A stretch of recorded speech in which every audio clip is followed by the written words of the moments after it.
Swamin Namaste Natalokabandho Karunya Sindho Patitam Bhavabdhamu Mamuddharatmiya Kataksha Drishtya Rijvyati Karunya Sudhabhivrishtya Swamin Namaste Swamin Namaste Swamin Namaste Swamin Namaste.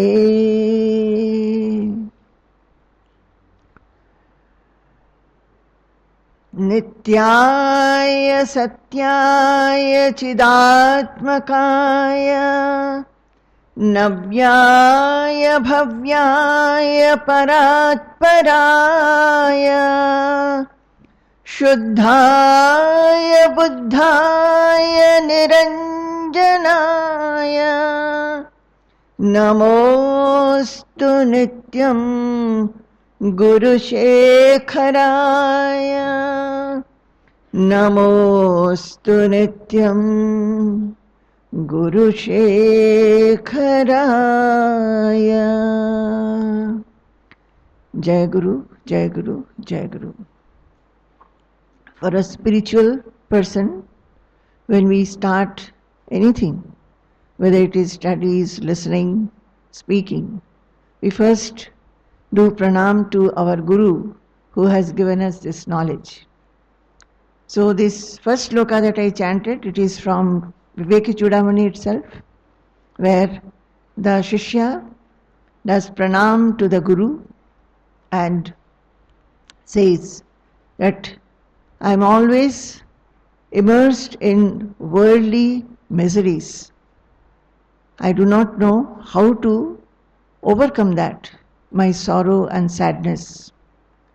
You who are an ocean of mercy, you lift me up and give me shelter. So he says, Swamin Namaste. O Swami, my Lord, Namaste. Namaha te, my pranam for you. The second sloka is from Guru Gita. There also the Guru, his qualities are first told, and then the Shishya says, Namostu Nityam Guru Shekharaya. That is, the Guru, who is the highest in one's life. He should be considered the supreme in one's life. Namostu Nityam. Nityam is always. Always the mind should feel prostrate at the Guru's feet. Similarly, you see, when we first started, the first sloka that Shankaracharya has written is in obeisance to the Guru. So we'll chant that. Sarva Vedanta Siddhanta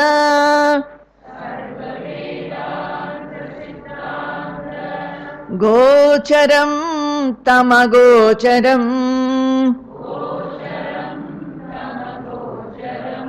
Govindam Paramanandam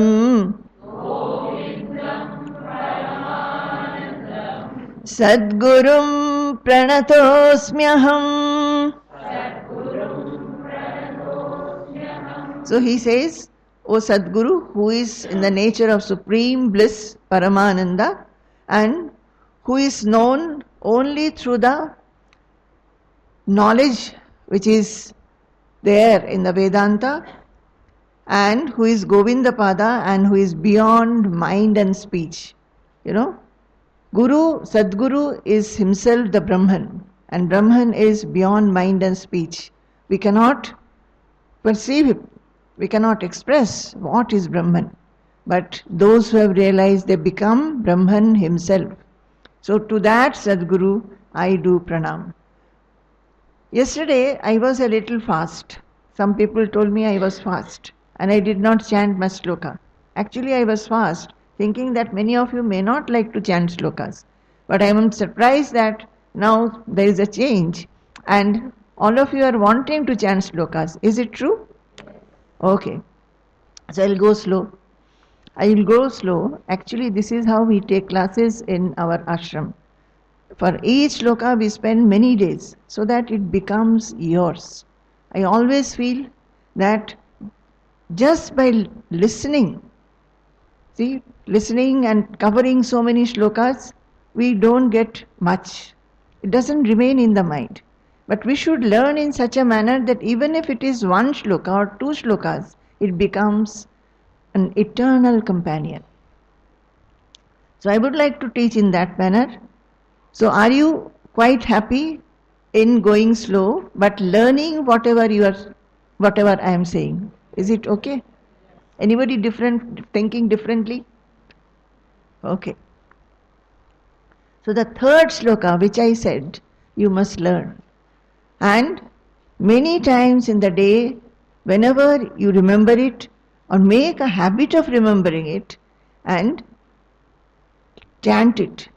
Not only chant it, feel it. We'll chant the shloka, you see whether you can understand the meaning. Durlabham trayamevaitat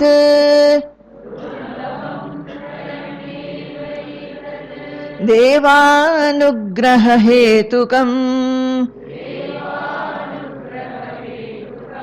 manushyattvam mumukshutvam Mahapurusha samshrayah Durlabham trayamevaitat Devanugraha hetukam Manushyattvam mumukshutvam Mahapurusha samshrayah.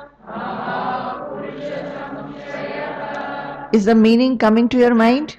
The three things are rare in this life, and when three things come together, it is by the grace of God. And what are the three things? Manushyatvam, human birth. Mumukshutvam, yearning for liberation. Mahapurusha samshrayah, that is close association with a realized soul. And having understood this, having felt the meaning of the words to be yours, what should come to your mind? A feeling of blessedness, that in our lives all the three have come together. And next question should be, are we valuing it? Are we making use of it? That we are in the close association of a guru, a Sadguru, and he is so approachable. You can ask questions. Say in the morning satsangs, you are able to ask questions. He is giving you reply. He is amidst you. Are we valuing that? Are we making use of that? Are we progressing by this association? The next shloka we will chant. Labdhva kathanchin Narajanma durlabham Tatrapi pumstvam Shruti paradarshanam Yastvatma muktau Nayateta mudhadhihi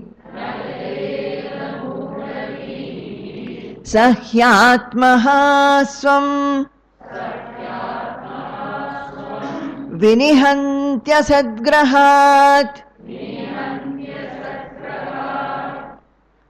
This says that this rare human birth, having had it, and having had the mind, the power of body and mind, and also the intelligence to go through the scriptures and more or less understand it, if having had all these opportunities, one does not make effort to know oneself.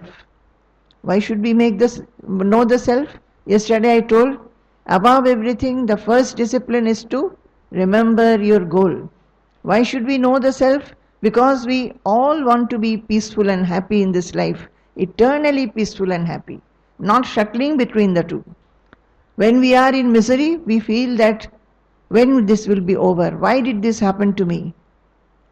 Why it is always that I am in disturbance. So we always want to be eternally happy and peaceful. So that is the goal.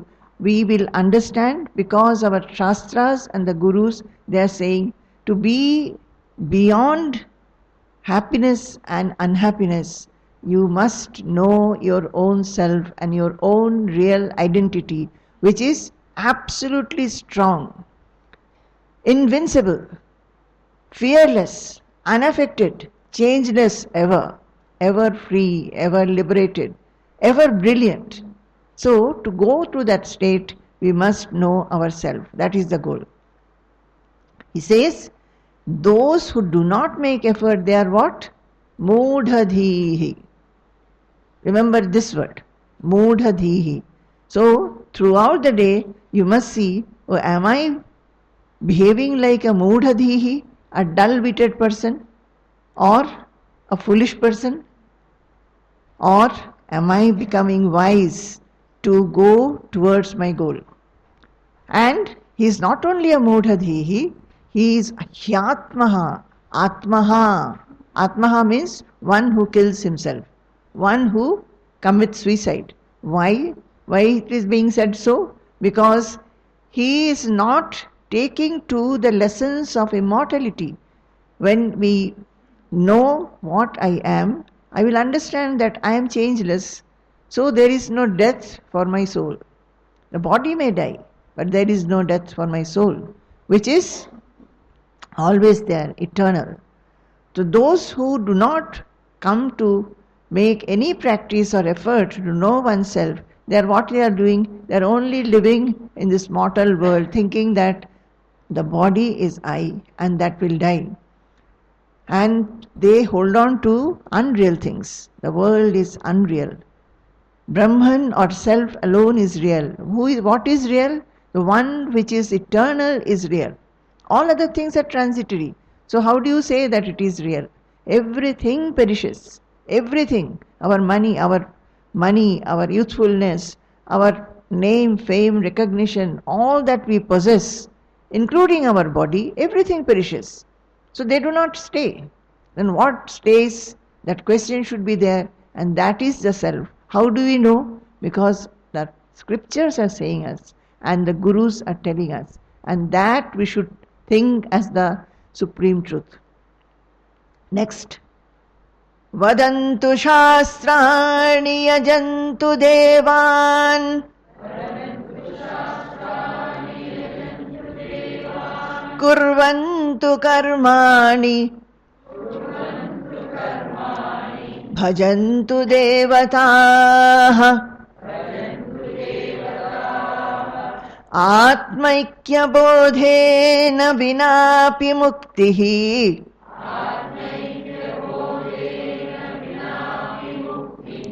न सिद्ध्यति ब्रह्म शतान्तरेऽपि.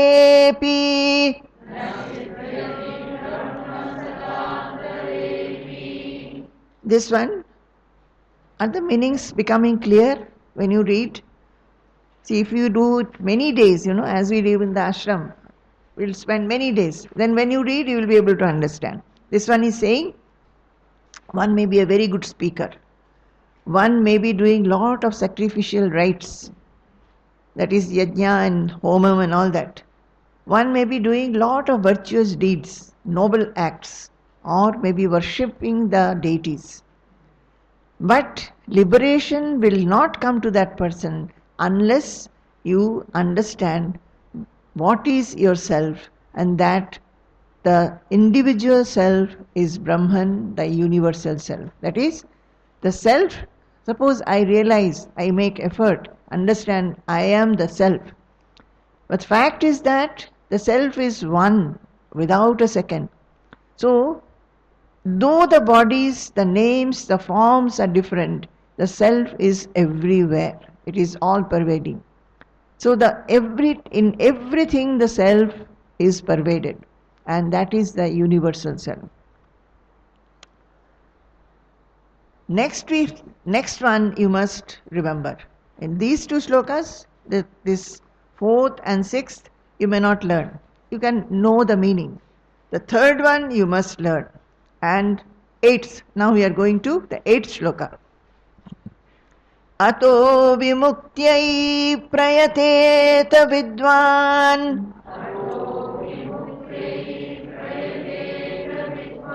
Sanyasta bhakyartha sukhasprihas san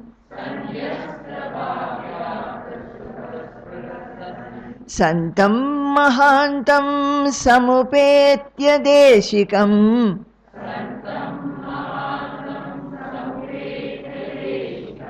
Tenopadishtartha Samahitatma Ato vimuktयै Prayateta vidwan. You go back to this sloka and your handout. See, you know the meaning of this sloka. Ataha. Ataha means what? Ataha means therefore. So what is our goal? To know ourselves. To know the self, what we should do? It is being said in this sloka. Ataha, therefore.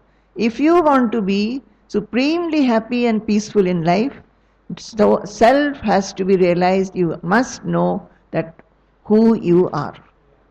I should be realized. So for that, what should be done? Ataha, therefore, vimuktyai. What is the meaning of vimuktyai? Tell me. For liberation. Why? No voice at all. For liberation. Not good students. We have given you handout. They have brought books from India to give you. But now when I am asking you questions, such a simple thing, you should see the paper and tell me. You are not telling. Okay. But you are wanting your children and grandchildren to be best in studies. Best in studies. So therefore, vimuktyai means for liberation. Prayateta. Very good. Should strive. Should strive. So prayateta, should strive, actually it should strive excellently and well. You can write that. Excellently and well. Not only should strive, not a mediocre student. You must strive wholesomely with all mind and soul. So to become liberated, one must strive. Simple thing. Just like for getting anything, we have to strive. Even to get our food, even though we feel tired, we have to go to the market, buy our vegetable and grocery, and come back and cook the food, and lay the table, wash the vessels, clean up the kitchen. The everyday work, even though we do not want to do it sometimes, we are very tired at times, we grumble at times that I have to do this work every day, we have to do. So, striving is necessary for any walk of life. But this also. And how will you strive? What is the main factor that you should focus upon in that striving? Sanyasta bhahyartha sukhas prihas san.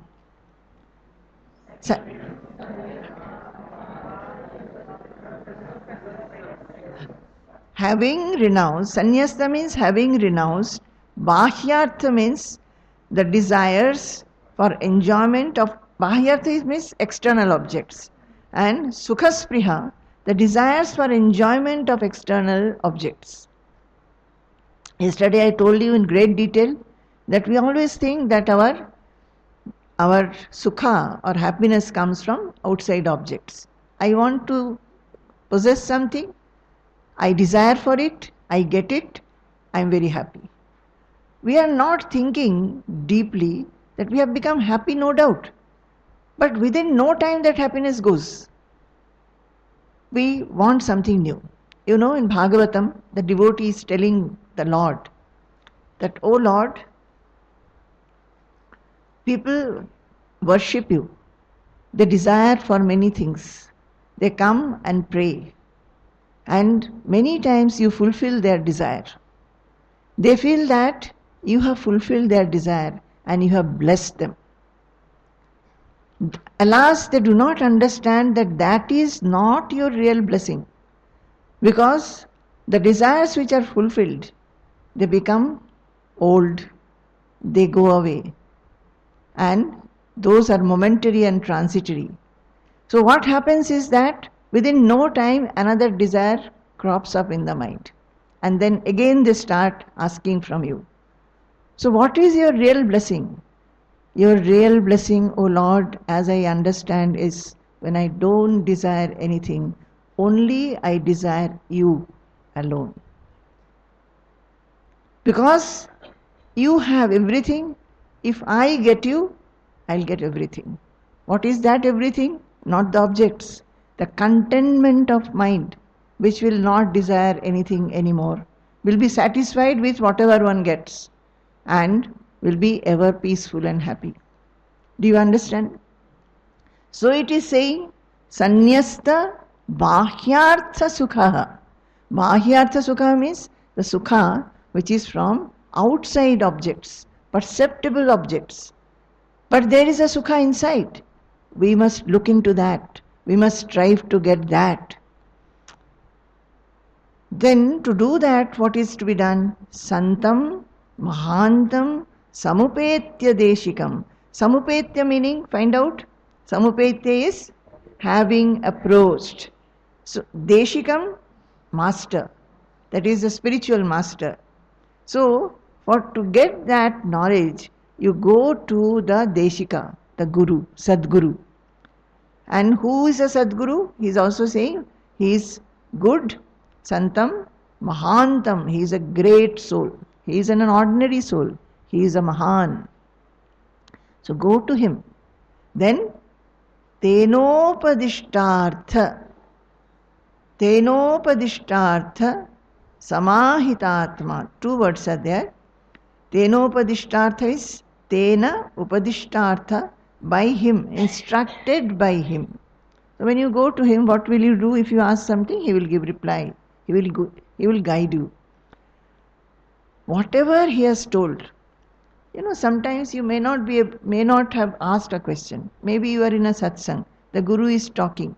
But you get a reply to your own problems. Many people say that oh, Swamiji was talking to somebody raised a question, but I feel my question has been replied. So, Tena Upadishtartha, whatever you hear from him, Samahitatma, contemplate on that. Contemplate on that. You will be a good seeker if whatever you are listening, it's just not you come, sit on the chair, listen and go away. Food is outside, so there you go and start taking food. It's not that. If you're a real seeker, at least wanting to be a real seeker, at least understanding that my seeking should progress, then what you should do? You should every day bring a piece of paper, a notebook, write down something. Go home and contemplate on that. Next day, if possible, raise that question. Many times I think questions which are asked, mostly it is not sadhana oriented. Mostly it is other subjects. Maybe that is also okay. But how many of the listeners are asking sadhana oriented question? That Swamiji, yesterday you said this. How do we make it practically possible? We are householder. We have to do so many activities. How is it possible? Can we do that? These questions should have the prominence. Then only we should have given this sadhana a prime position, a priority in life. I am not saying anything as a comment to you, but this is what should be done. I am giving you a guidance. If you are really wanting to grow in this path, what is the path? Always remember the path is to gain more and more happiness, poise, stable-mindedness, unaffectedness. If you really want to grow in that, then this is the way we should proceed. So, Tenopadishtartha Samahitatma. Now, we come to the shlokas where I said Sadhana Chatushtayam. Yesterday I hurriedly went through it. Actually, these are what is very, very essential in one's life. See, Sadhana Chatushtaya, yesterday I told you, I am telling you again, it contains a fourfold sadhana. Fourfold pursuit, it is called. Sadhana Chatushtayam. Chatushtaya means four. Fourfold sadhana. What are those? Nitya vastu vivekaha or vivekaha. Then ihamutra phala bhoga viragaha. That is dispassion, vairagya. Then shama damadi shatka sampattihi. 6 qualities. And fourth is mumuksha, yearning for liberation. These, I think, in all of us who have assembled here, it is more or less there in various degrees. Otherwise, one will not be interested in listening to spiritual talks. But the thing is that we have to grow in that. So what is this Vivekaha? Maybe we do not understand what we are, at what stage we are in the sadhana, we do not understand. We do not understand that some of these things are already there. We do not even understand in what degree it is there. We do not understand how it should be taken forward. What is Vivekaha? Nitya vastu Vivekaha. In Nitya vastu Vivekaha is you always discriminate. Whatever we do, we discriminate between what is eternal and what is non-eternal, what is real and what is unreal. That is, throughout the day we are facing so many incidents, we are having to do so many activities, we are interacting with so many people. We must have a Viveka to understand what is conducive to my sadhana and its growth and what is not. You will find, today I was having a talk with one devotee and she was telling me, when we come closer to the devotees and start talking, some things are very nice to hear. I feel sad sometimes that we are really not having so much time to interact with all of you personally and individually. If personally and individually we could talk, I think it would have been very, very beneficial. So today I happened to talk to somebody. So I was asking, she was wanting Diksha. So I said, oh, acha, very good. What are you wanting to, why did you suddenly think like this? Then she said that actually for some time now, I'm listening to Swamiji's CD, I'm learning the shlokas, I'm chanting it whenever I am alone. I said, oh, are you chanting shlokas? She said, yes. Then I said, okay, let me see, let me hear. I found that she is chanting quite beautifully, good shlokas, beautiful shlokas. So she has made effort to learn those. And she is saying that she is gaining happiness in chanting those. I think for all of you Malaysians, it is difficult to chant the Sanskrit shlokas. But unless one makes an effort to learn, how will one learn? So that effort is necessary. Prayateta. That is why in the 8th sloka it is said, Prayateta vidwan. You vimuktei prayateta. You must make effort. So then she was saying, I said, okay, you are doing all that. Can you tell me what has been the effect? She was saying that, yes, I think that I used to cling to my work. I used to cling to certain things. All those clingings are becoming loose. I do my work well, but I do not allow my mind to cling to various things in my life. Also, many things have fallen off. Earlier, I used to dress up very nicely, in a very gaudy manner. Slowly I find that my mind is not going into that. I have to dress up, that is okay. And it should be good. Like this, some things she said. So this is the effect of Viveka. The mind must be thinking that I must find time to give in learning, reading, listening, all these things. And I should not put my mind to petty matters. So the mind has made Viveka, but maybe she has not understood that she is already doing Viveka. So one thing is that by some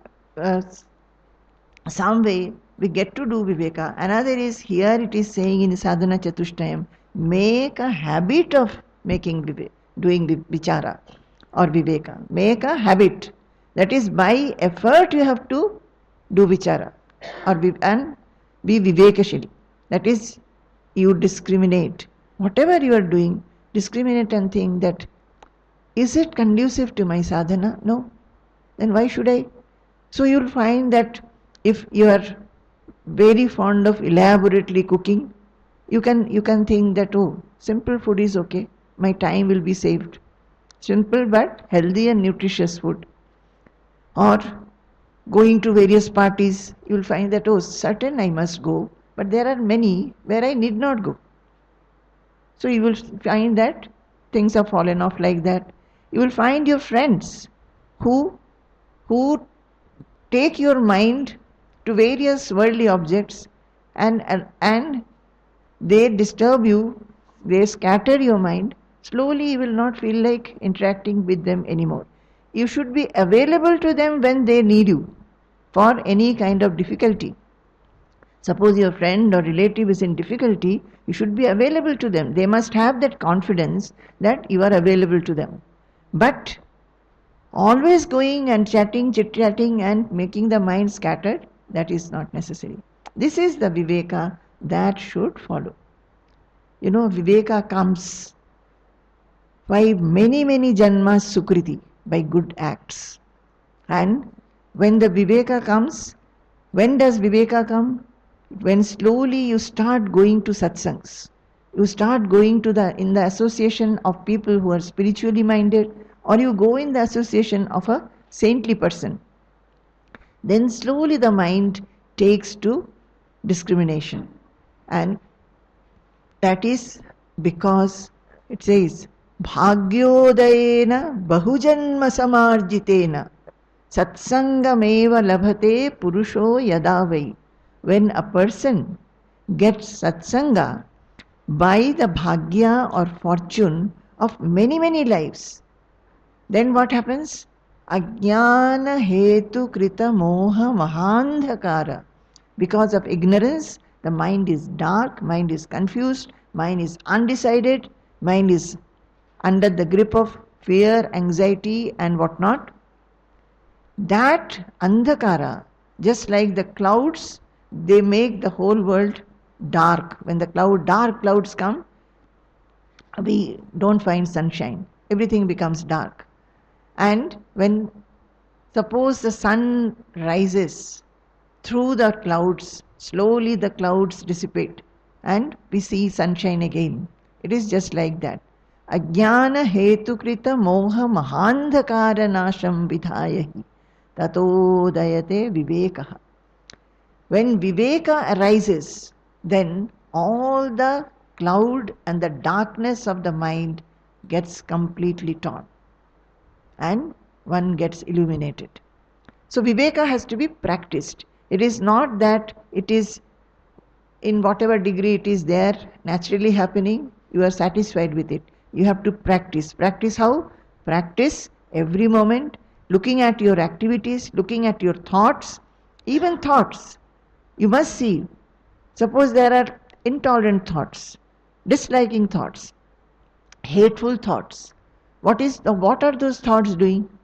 Making you agitated. So, this is not conducive to my sadhana. I am having a goal where I should be eternally peaceful and happy.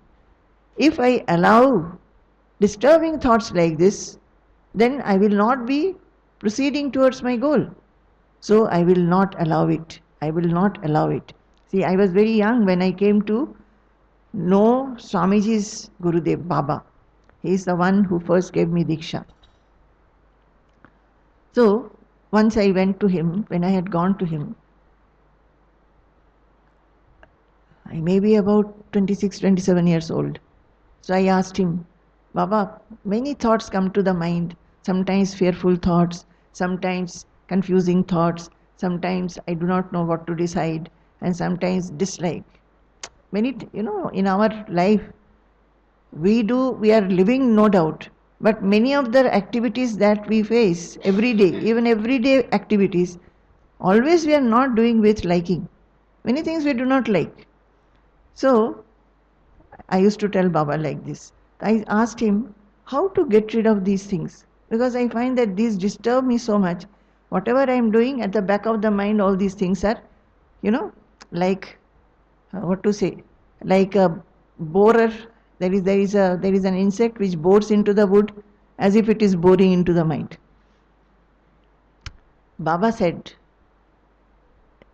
so beautifully. He said, you tell those thoughts not to disturb you, but tell them in a friendly manner, considering them to be your friends, that, see, I do not want you anymore, so please leave me alone.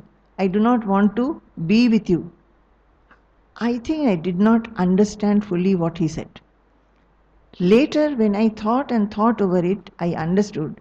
We are always working on our thoughts. Suppose a hateful thought has come, a simple thought, oh, this person is always talking like this, always hurting others.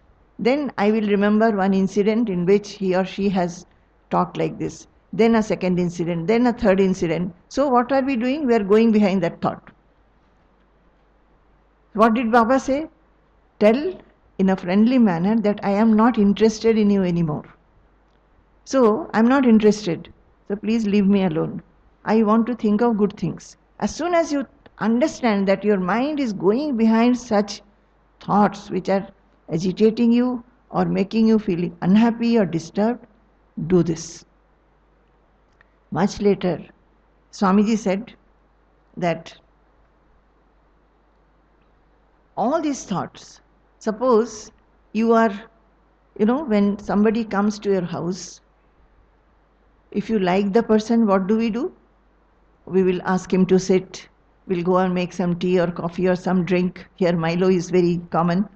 So you'll give some snacks, you chit chat. That is, you make the person feel you are wanted. So that person comes back. Again will come another day, or maybe very frequently. Suppose a person whom you don't like, you won't show that kind of hospitality. You will show a wry face, or you will make him feel that he is not wanted. So that person, after one or two visits, will not come so often. The thoughts are just like that. If you give them indulgence, just like I said, that going behind the thoughts also start coming more and more. Suppose you do not give indulgence and say that I don't want you, please go, then the frequency of their coming and the duration for which they stay will become less and less and less. And suddenly you will find the mind is absolutely calm. The thoughts are coming and going, but you are not working on that. They are coming and going, coming and going. Just like when we sit on a veranda, there is a road. So many things are happening on the road. Cars are going, people are walking, children are playing, maybe two people are fighting.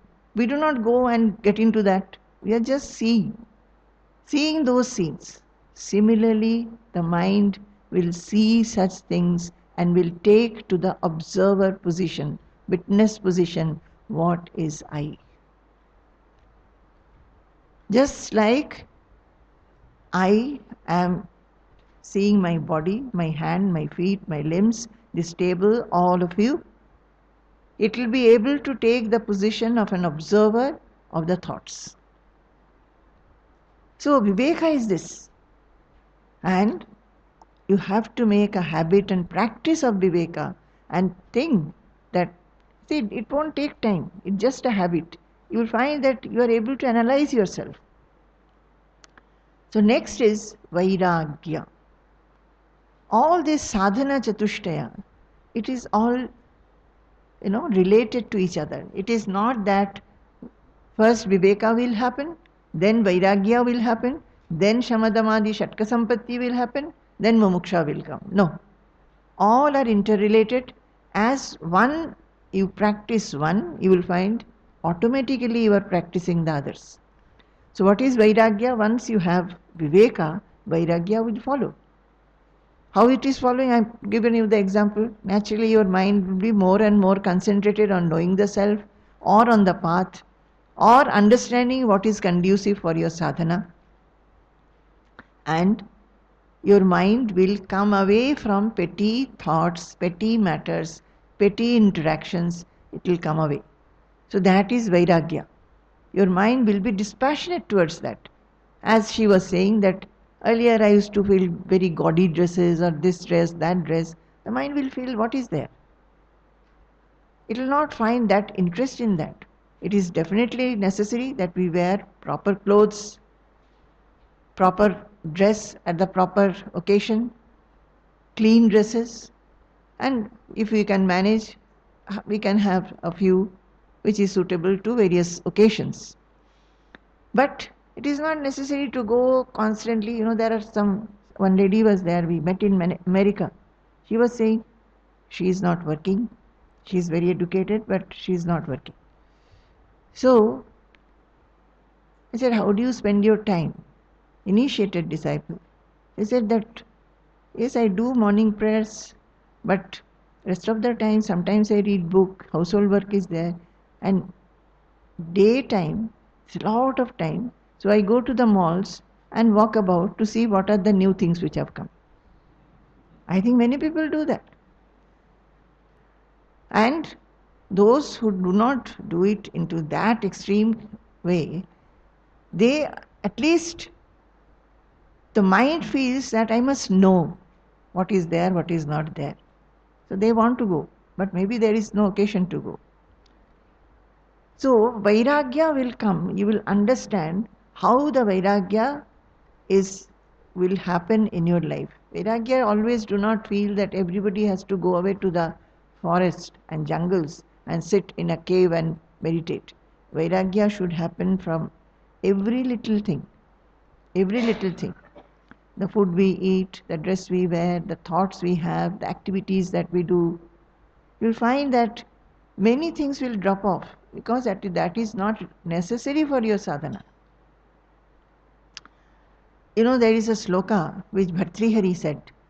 He says that as the sun rises, these are the thoughts for Vairagya. I said you must have effort and make a habit to practice Viveka. You must practice Vairagya also. How will you practice Vairagya? Think of the transitory nature of the world.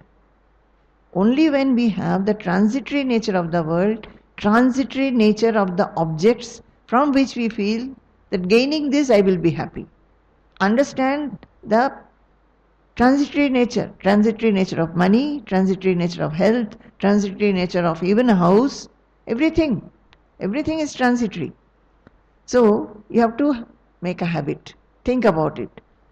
So this sloka says, Adityasya gatagatairaharaha. It's not here, it's not in Vivekachudamani.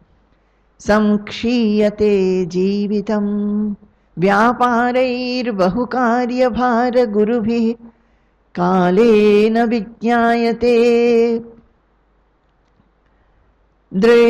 drishtva janma jara vipatti maranam trasascha notpadyate pītvā mohamayim pramadamadiram unmatta bhūtam jagat adityasya gatagatairaharaha samkshiyate jivitam. Aditya means sun. Adityasya gatagatai, the trajectory or movement. Aharaha, every day. Every day the sun is rising in the west and setting in the west. This is what is happening. From the time we are conscious, we know this. And it is such a taken for granted phenomena. We are not thinking deeply that this is happening. What is happening to us? Adityasya gatagatairaharaha samkshiyate jeevitam. By that, what is happening to us is that from our lifespan, one day is getting reduced. Are we thinking? No? We are not thinking. See how these people have lived, the seers, they have written this in 4 lines. The thoughts that they have composed and written down, expressed for the benefit of so many people for the ages to come. Adityasya gatagatairaharaha samkshiyate jeevitam. So life is getting reduced by one day, every day. At least at the end of the day, while sleeping, we should think, one more day has gone. Have I progressed? What we think, one more day has gone. My daughter still did not get married. This is what? See, there is a temple up there, over there, our temple, our ashram. That is not belonging to us, but Swamiji is the president of the temple committee. So many people come. So when they come to do the puja, they come to the ashram also. Some of them have seen Swamiji in the telecast, so they want to see Swamiji. Some of them just to visit the ashram, they come. So many, they say that once, 2-3 times I have given puja, but my daughter has not got married. So you can understand. Some will say that, I have offered puja and in one chance my daughter got married. So many such cases are there. So when those for whom, even by worshipping the deities, the daughter is not getting married, so what will they do? They must be thinking at the end of the day also, my daughter has not got married, my daughter has not got married, or my son did not get a job. Like this. These are the thoughts. We never think that one more day has gone and I have not done enough. Have I done enough to know my goal, to realize my goal? What have I done? So, adityasya gatagatairaharaha samkshiyate jeevitam vyaparair bahukarya bhara gurubhi kalo na vijñāyate drishtva janma jara vipatti maranam. And also, every day we are seeing, drishtva means having seen, janma is birth, jara, old age, vipatti, mishaps, maranam, death. Every day we are either encountering, seeing, or listening about it. Drishtva janma jara vipatti maranam trasascha notpadyate. We don't become fearful. We think that it will not happen to me. I will escape. I will escape. It is happening to others. Trasascha notpadyate. If one is fearful about these things, which is very common in life, one will always think, this may happen to me. How do I prepare my mind? How do I make my mind strong so that I will not be affected? Even if I am shaken vigorously, at the core I will be strong, fearless and unaffected, unshakable. Trasascha notpadyate pītvā mohamayim pramadamadiram unmatta bhutam jagat. That is, as if the whole world is intoxicated by what? Pramada madira. Pramada is inattention. They are not giving attention to what is actual life. Pramada madira. They have taken the liquor of inattention and they are remaining as if intoxicated. Nothing will happen to us. Pītvā mohamayim pramadamadiram unmatta bhutam jagat ayurnashyati pasyatam pratidinam samkshiyate jeevitam Ayurnashyati Pashyatam Pratidinam. And it says, Ayurnashyati, this is another shloka. Every moment, every day, the life is getting reduced. Youthfulness is not there. And whatever you are doing, even your wealth, it is like a bubble. It may any time go away. So what should we do? Should we not think, what is this life and how we can become strong in the mind? So Viveka and Vairagya, these are two very, very important things which every seeker has to build up. Every seeker has to build up. Say, I think we have a very good center here. There is a very, very nice discussions go on here. You all, some of you come for regular satsangs. Everything is happening. You are looking after the Guru's abode. You know, when Swamiji became sick here in Malaysia in 2005, he had to have a sudden emergency surgery. After that, he was looked after by the devotees during surgery, before surgery, after surgery. I was here with him. That year, Nuttan Swamiji did not travel. We used to earlier travel, three of us together. So Nuttan Swamiji did not travel that year. I was traveling with Swamiji. So I was there. From the ashram or other places, our devotees would say that, should we come? You are alone. I said, I never feel alone, because our devotees are all there. They are looking after us so well. I never feel that I am alone or I am helpless. So after that, when Swamiji got discharged from the ashram, from the hospital, and he stayed in the center, just before leaving the place, he had told, when everybody had gathered, consider the center to be my body. And you know, Swamiji had told. Later I have found many of the saints telling the same thing to their disciples, that consider the center which you are looking after as my body. Swamiji said, as when I am here, you are looking after me, in my body. In that manner, when I am not there, look after the center. I think here in Malaysia and every other center, I think are doing it very well. I feel lot of fulfillment and feeling of, what to say, a fullness in me. I find that everything is very neatly kept, very orderly. Every little thing is attended to. So many of you are coming with so much of love. I find sometimes from there that one or two people are sitting here. They have come very early. Though the satsang may be at 11:30, they have come early. Why? Because something is felt here. That is why. So, these are the things which should be kept up. This is conducive to sadhana.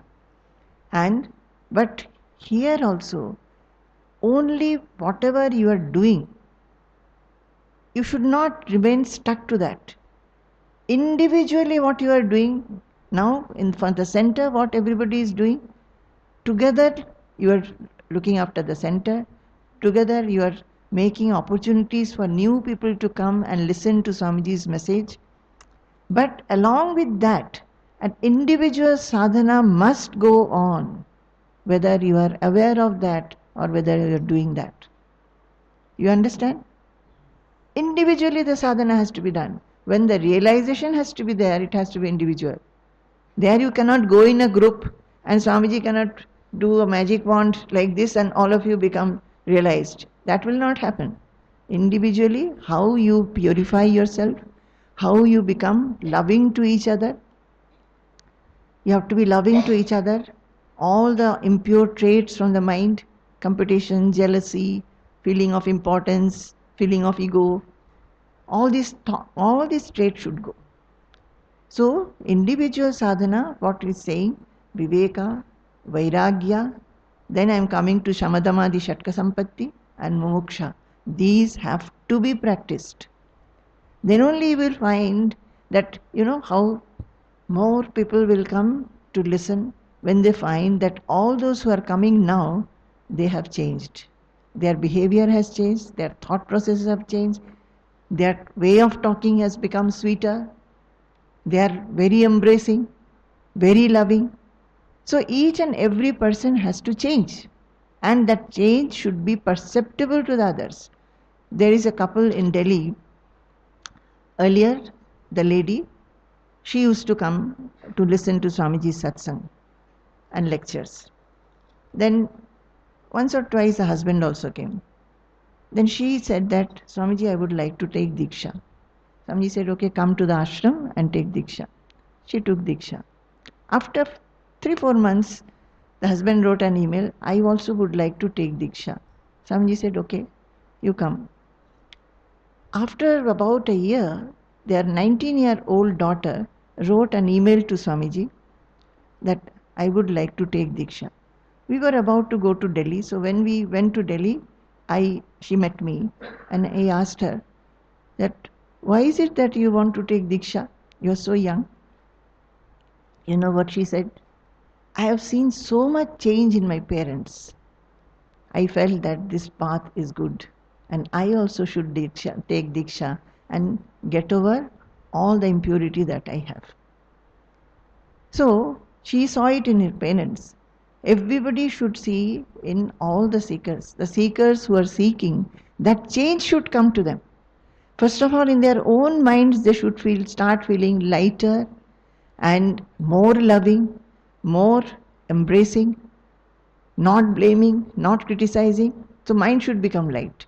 Only when that happens, others also will find that, oh, so much change has come.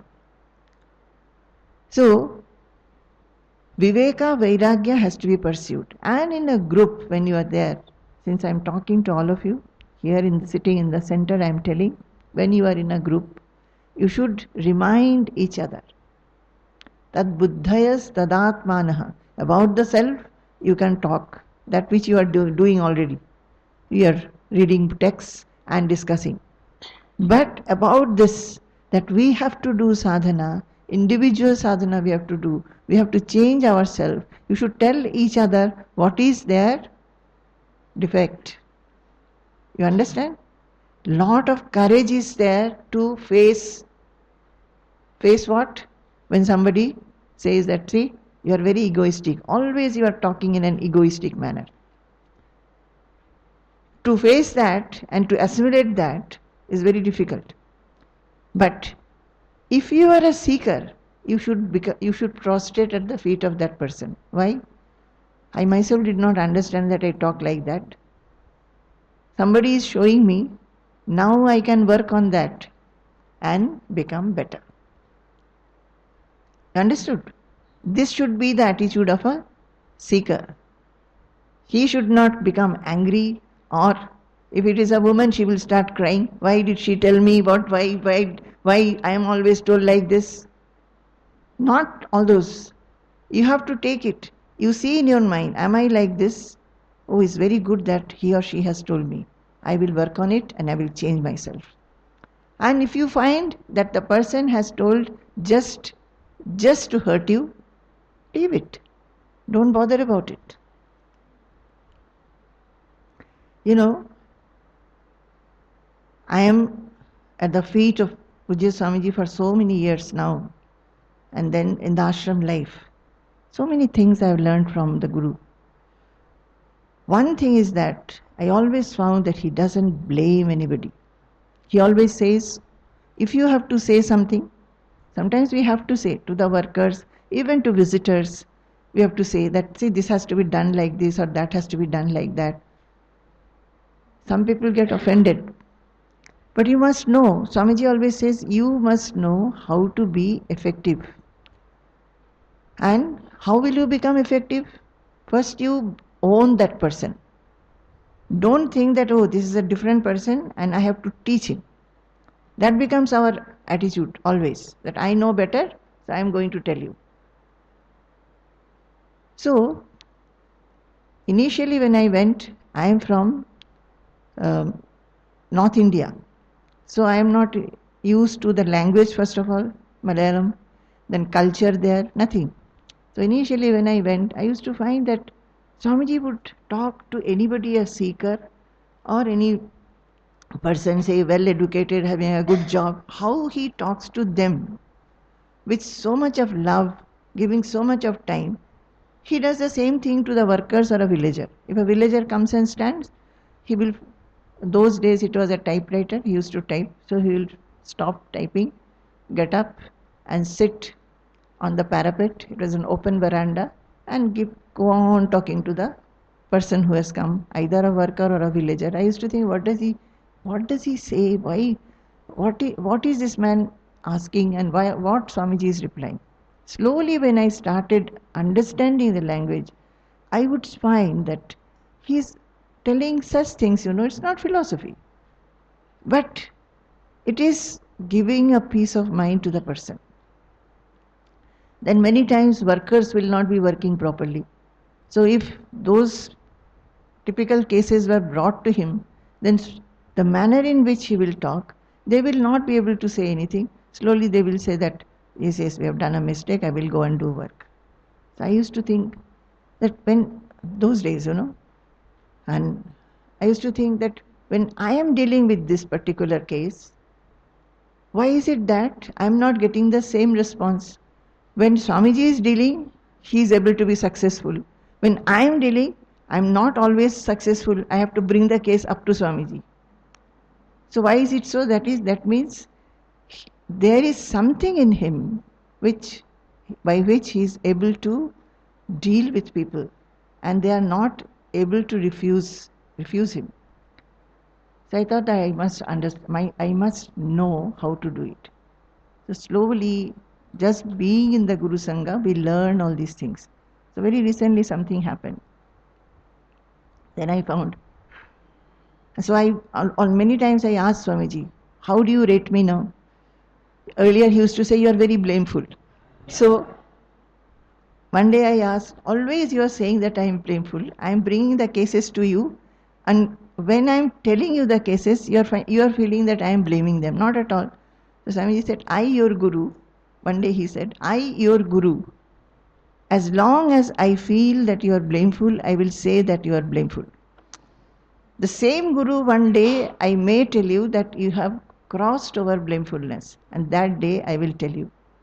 So every now and then I would ask him, how do you rate me now? So now, for some years now, he's saying, I think you are okay. So the other day what happened, I myself became very happy. That in Swamiji's area, some one or two workers work. There is a young worker and there is a little middle-aged worker, all ladies. So, because of lack of supervision, I am not doing the supervision, others are doing. Some lack of supervision has taken place somewhere. Suddenly when I started looking into many things, I found that, they are simply evading work, not doing the things properly. Now how to bring back? How to bring them back to the routine that was there earlier? So I tried to tell them. Always I have found the Swamiji says, never say why you have not done. Say that, can you do this? I think you have forgotten this. Do say like this. Then the reaction will be better. They will do. So like many things I tried, I found that no, somehow they are slipping away from the work. So then we made a chart. We have to come here, Guru Purnima was there, but still in the midst of that, we made a chart that at this time one should do Sunday, Monday, Tuesday, all that we did. Then to tell them, this is the chart you have to follow. I knew that lot of resistance is going to come. They will say, no, we don't get time, already our hands are full, how can we do all this work? So I said that, see, we have made this chart, and you both are very good workers. You are always ready to do whatever we tell. Till now we have not said no to any work. Very efficient workers you are. But still, I find that things are very dirty. They said, Yes, things are very dirty because I've already appreciated them. Now they cannot say anything. So already given lots of showers of appreciation. So they said, yes, we are also finding things are very dirty. So I said, then what is to be done? I have thought that we can make a chart and tell you. I feel that only because we are not planning, it is our mistake. We are not planning and giving you a plan of work, you are not able to perform well. So what can they say? They said, yes, give us a plan. We will work according to that. So I was very pleased myself that I could do this. So this is how, you have to think. Why I said this? We have to make our mind pure and purer. How will it become purer? If I keep on thinking that this person has not done the work, not done the work, not done the work, it agitates our mind. It does not help us at all. We are not able to get that work done also. So, we have to have a Viveka and love others, own others, and only with what goal? Our mind should be non-agitated. And that non-agitated mind is conducive to sadhana. You understand? These are very practical, domestic examples that I have given. But it is also helping you in sadhana because in doing so, you are keeping your mind peaceful and non-agitated. So even I started with the thoughts and activities. Every other thought you will find we can apply discrimination like this, and we can see how the things can be done, how we can act, how we can think, how we can talk to people so that our mind remains unagitated, because whenever we cannot do it, there will be so much of exchange of talk and it will remain in the mind. So Viveka and Vairagya, then Shamadamadi Shatka Sampattihi. Shama is, as I told, all these are interrelated. If you have Viveka, Vairagya will come. If you have both of these, all these 6 qualities will start coming in you. It will not that, it cannot go away from you. Shama is restraint of the mind. How do you restrain the mind? That is, you have to take help of Viveka again. You understand that the life is transitory. So that when the mind goes to various disturbing thoughts like possessing this, possessing that, desires, you can bring back the mind to a quiet position. That is, you restrain the mind, understanding that whatever we are desiring is perishable. It will not help me in long run. So, restrain the mind. Then, Dhamma is restraining the senses. Very, very important. We are absolutely slave of our senses and we are not able to restrain them. This, how will you actually practice this Shama and Dhamma? You have to have reliance on God. See, we desire, why do we desire? We want to become more and more comfortable, having more and more things. We feel we should be secure. If I get more money, more items, and more people around, we have everything in life, then we are secure. Have reliance on God, that I will be looked after. So, how do you do that actually? Vani gunanukathane shravanau kathayam hastau cha karmasu manastava padayornaha smrityam shirastava nivasa jagat praname drishtis satam darshanestu bhavattanunam. Vani gunanukathane, I am talking about Dhamma.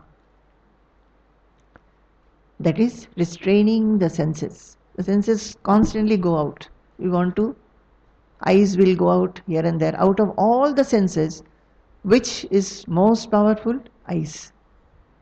Constantly looking, constantly getting attracted to this, that, and whatever we are seeing, we want to possess that. We want to possess that. Anything and everything.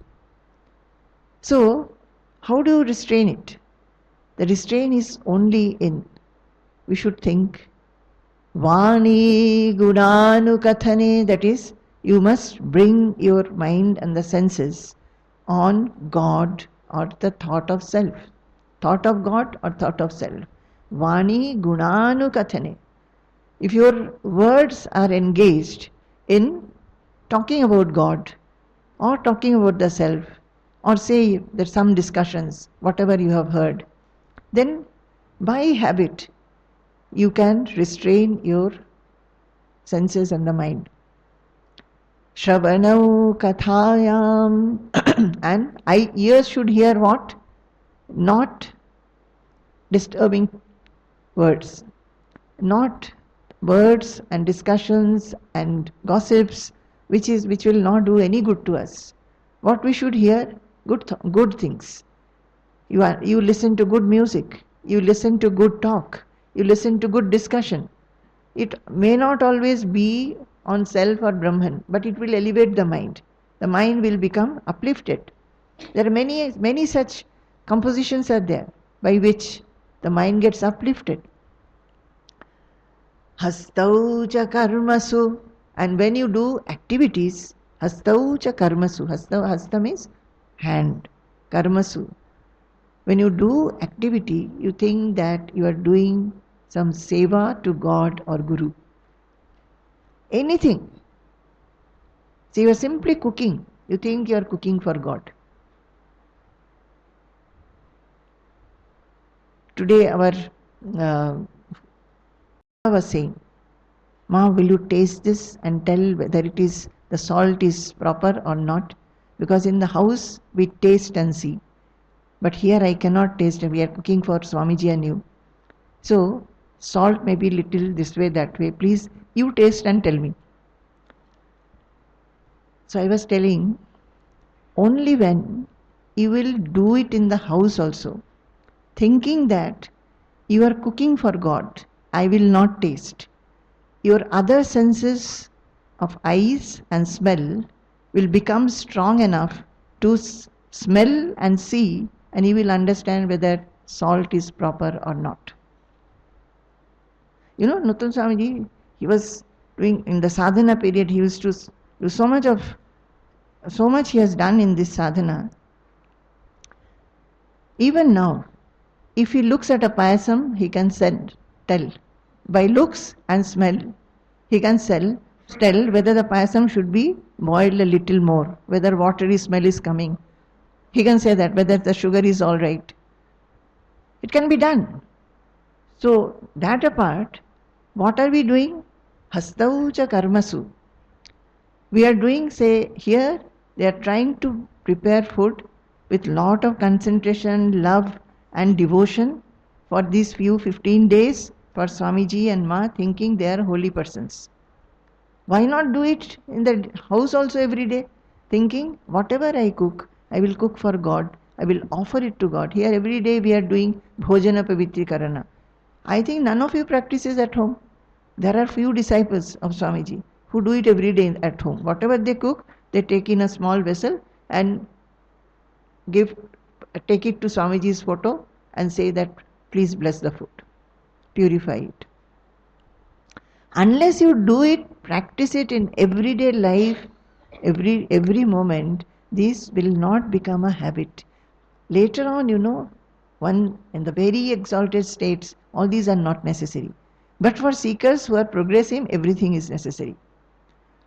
So, hastau cha karmasu manastava padayornaha.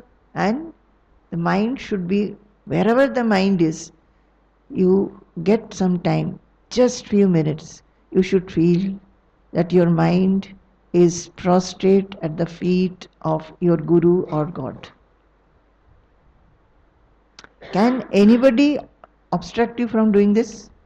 We say we didn't get time, guests came, this happened, that happened, there was a program, so I couldn't do meditation, I couldn't come to the satsang, or I couldn't do my spiritual practices. Who can stop you from this, which your mind can do any time of the day? Maybe you are very active, your mind was engaged in that. But do we not get times when we are just free, taking a shower, brushing our teeth, sitting and cutting vegetables, going to the market. Our mind is free. Everywhere the mind goes, the mind should feel, I am prostrate at the feet of the Lord or my Guru. Then comes the blessedness.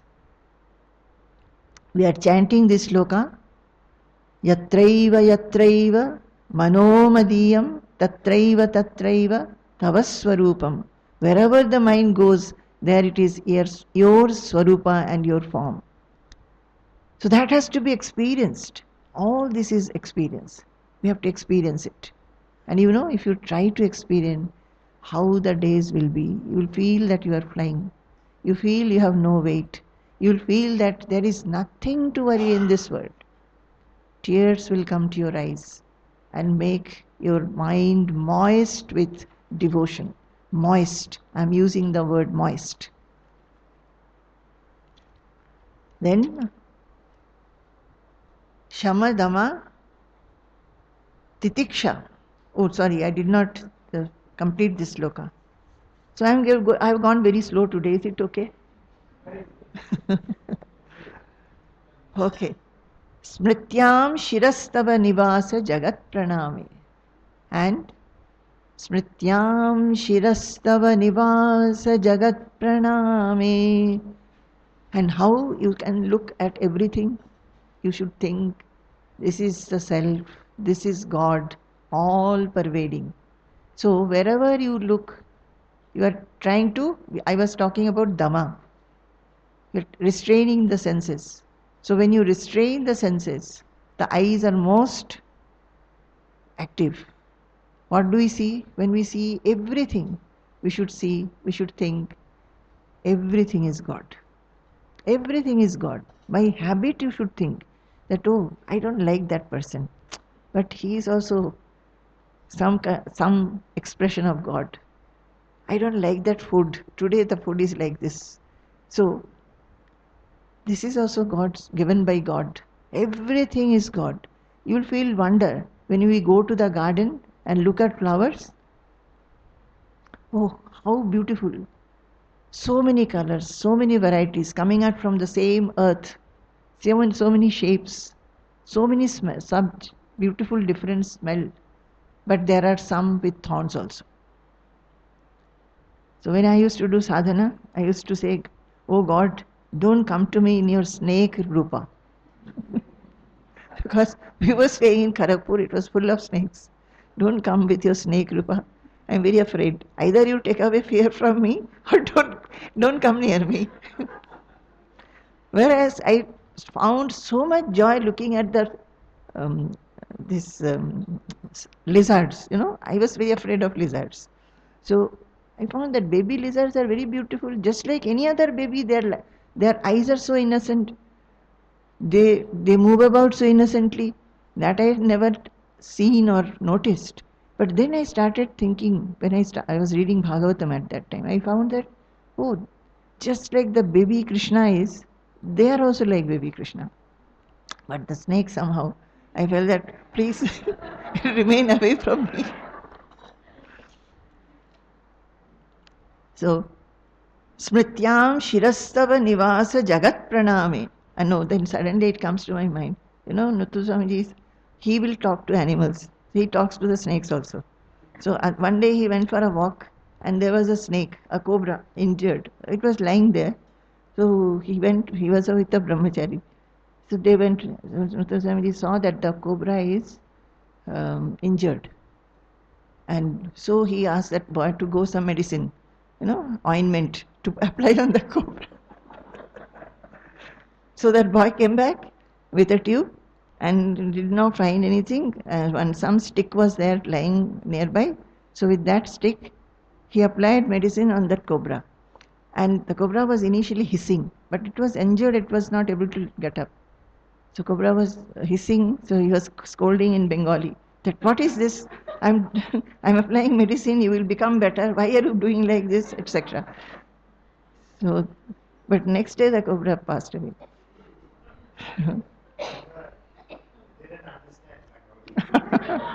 That may be, because all when we had the cow shed, everybody used to say that the cows Cows have learned Bengali and not Malayalam, and they are not listening to the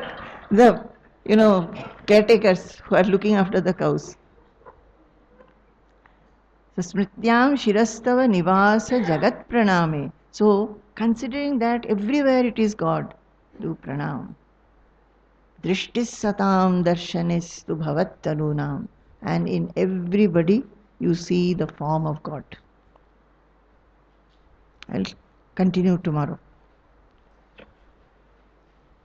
Prabuddham vimuktam vikaradihinam prasannam sada nityabodhasvarupam param nishchalam nirgunam sarvarupam bhajeham sada nusmarami pranami prabuddham vimuktam vikaradihinam prasannam sada nityabodhasvarupam param nishcharam nirgunam sarvarupam bhajeham sada nusmarami pranami.